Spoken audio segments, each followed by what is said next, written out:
Hello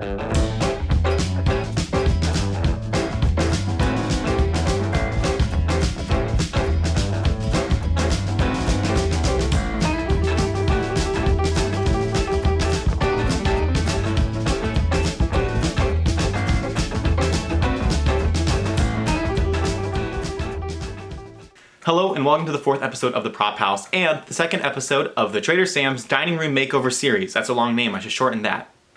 On this episode, we're doing 3 more props. An actual prop as in a propeller, a classic Disney trick that I'm going to try to pull off, we'll see how it goes, and a sign that's outside of Trader Sam's.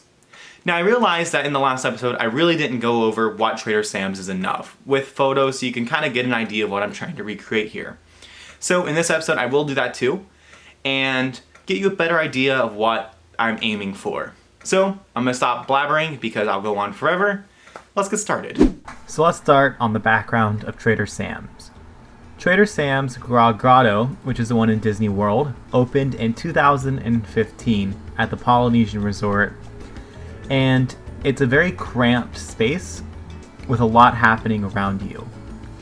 So that's something I do really want to try to recreate, is close off our dining room, because our dining room is pretty open. And as you probably can tell in the photos, it's a lot like Cracker Barrel. There's stuff everywhere, which is an important thing to try to recreate.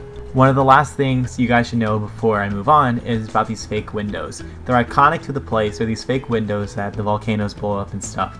And on the episode where I show you how I'm going to put the room together, I'm also going to show you how I pull off these windows. Now on to the first project of this episode. So to start off today, I'm going to make a prop propeller. So this is actually made out of old ceiling fan blades and some other stuff I had laying around that I'll show you later on. And it's something very simple and it has a great look to it. So let's start with 3 fan blades. Now I wrapped some of them in some different types of tape. One had duct tape, one had electrical, and just some red film tape I had. Next, I needed to make like a center bit for the front of like the metal thing on the front of a prop, the pointy part. So I started off with floor mat foam, and then I just like traced it with this bush I had, cut it out. So now it was time to form it, and I wanted to have a bit of a curve to it. So I got out the heat gun and just started heating it up for a while. And then I put it over a mason jar that was curved, kept pushing on it, kept heating it up, kept pushing on it, just kept going for a little bit. Now something important for foam is just stressing it so it doesn't look super foamy. So a really good tip is if you make a little bit of a cut with like a box knife and then you go over with a heat gun, it will open up the cut and turn it into more of a gash. It's really useful if you want to distress something. Now one of the really useful parts about using ceiling fan blades is they already have the whole cut. All you need is a bolt to go through all 3. So I just found a random bolt and a nut that just happened to work together, and I rolled with it.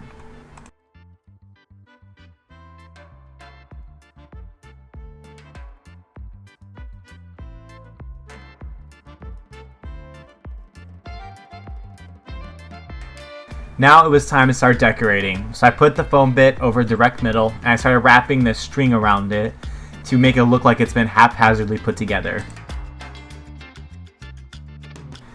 Then I took some bungee cord and I wrapped it around the side to make it look like it's been held together with bungee cord. And then I took wires, put it in the middle of it, and wrapped it around it to make it look like wires have fallen out of it and they're just loose. And then some chain around the middle just for good measure, and that's what's actually going to hang off of when I put it up later. And yes, the chain wasn't long enough, so I had to use a zip tie to hold it together. And now for the second project, which is my attempt at recreating this sign from Trader Sam's. Now, this sign is actually made out of wood. It's a very thin flooring board, I believe. It's a very cheap board you can get. It's 2 foot by 4 foot. It's a solid deal for something like I'm doing where it's a very lightweight prop. It doesn't need to be super heavy duty. Now, if you couldn't tell from the wall that's behind me and my intros and outros, I love making stuff that I can hang on a wall after the fact. There's several things like, well, this sign, there's a Beetlejuice sign someone made for my birthday, the propeller, the shield's up there now, I have a giant big Survivor Race sign. I love stuff that can be displayed after the fact in my workshop. So this is definitely one of my favorite things to make.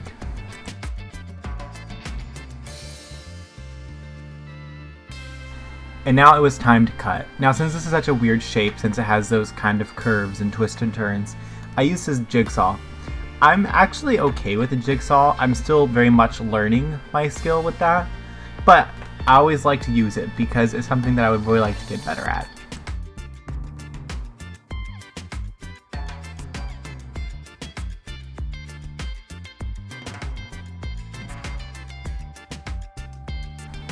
Now it was time to destroy the two edges of the side using the jigsaw. I was very careful with this, but I'm just simply going in and out over and over again on the side of it because it's supposed to kind of look like driftwood, and this helps beat it up and make it look like it's old and has been destroyed over time.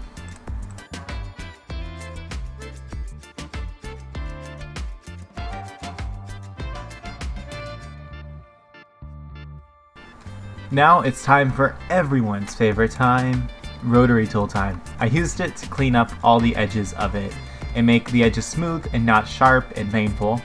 And then I swapped out the head of it so that way I could cause damage to the sign and make it look roughed up. I would like to say this, when using the rotary tool, wear something to cover your face and nose. You don't want to breathe in wood dust. It's just not fun. Don't do it. And don't forget to clean up after using it. Frustratingly, my camera hit its maximum record time and I lost all the footage of me painting it. Luckily, you didn't miss much. All I did was put some brown paint into a dish and watered it down a lot so I could use it like a stain. Now, the sign came out way darker than I wanted it to, and that's why I'm sanding here. Now with footage of me in the background adding some dark details to the darker part of the signs, I would like to say I went at my sign with some like a hammer and some other sharp tools to add some more gashes and mess ups into it because it's supposed to look real beat up, and it just wasn't looking beat up enough, and kind of went at it for a little bit with just some different things, and you can see there's a lot of little marks, and it definitely helped it look better. And then I sanded over all the gashes to try to remove the dark parts on the top of the gash that aren't actually in it. Now it was time to paint the writing, and at this point I asked my sister to do it because I hate painting actual letters. I'm not good at it, and I really should probably practice at it because I'm apparently using it way more often. But luckily, she was willing to help. And then we also just darkened up all the edges a little more after the fact. So then I just had to add a way to attach it to the back, so I just took some paracord and I burnt the edges, or melted the edges so it wouldn't fray, and then I just stapled those to the back of the sign. So, the next project is a classic Disney trick. It is the fabric fire torch, whatever you want to call it. But these are kind of based off of what they have in the Tiki Room, or what I'm trying to do is based off the Tiki Room. And it's simply a fan with fabric attached to it that blows up, and as it ripples, it kind of creates a fire effect. So I'm going to attempt to recreate that here.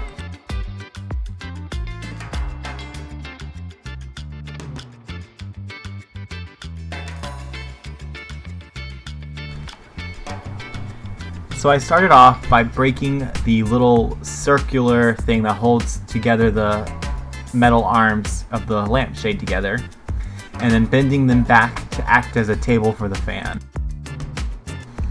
So my plans changed a little bit here. It went from being more of a torch to more of a fire pit, so I drew a little thing so I could figure out how it should look in my head.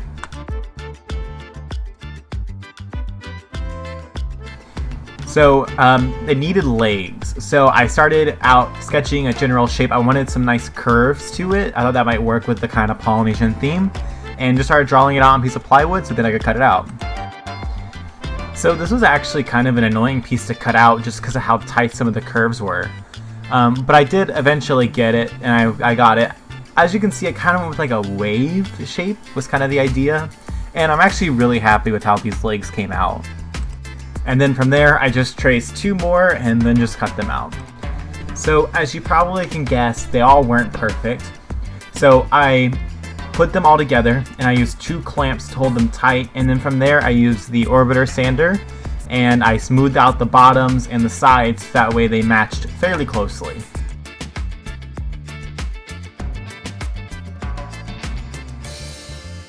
And after that, it was time to paint them. So for the legs, I wanted to go with a lighter color, almost like a teak or something. I think I have the right name for wood.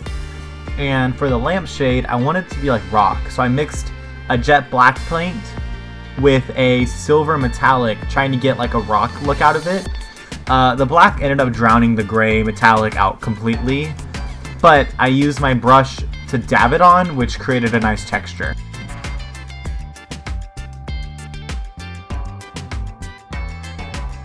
Here's a little bit of a flashback from my Captain America shield episode. When I flipped over the legs to paint the other side, a bunch of paper had stuck to them. So I had to actually sand a lot of the paper off. It was so stuck to it, I couldn't peel it. So here started the never-ending process of trying to get the fabric right. So I sewed a panel together, right down the middle, so that way it was shaped like an X if you looked above it. But the fan was just nowhere near strong enough to actually lift the fabric and move it, and as you can see, it would not keep it going. And I tried so many different types of things. I saw people said use like a plastic bag. I tried that out, didn't like the way it looked. And I even tried tulle, but the tulle was so airy and so light that the air just passed through it and it wouldn't even move it. So that was definitely frustrating.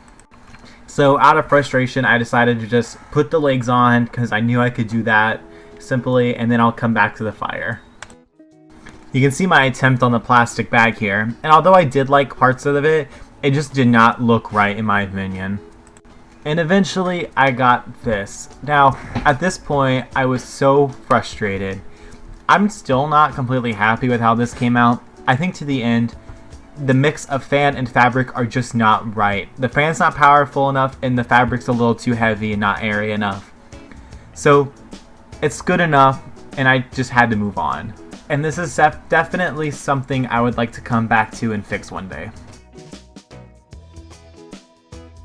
Now let's check out some of the finished products.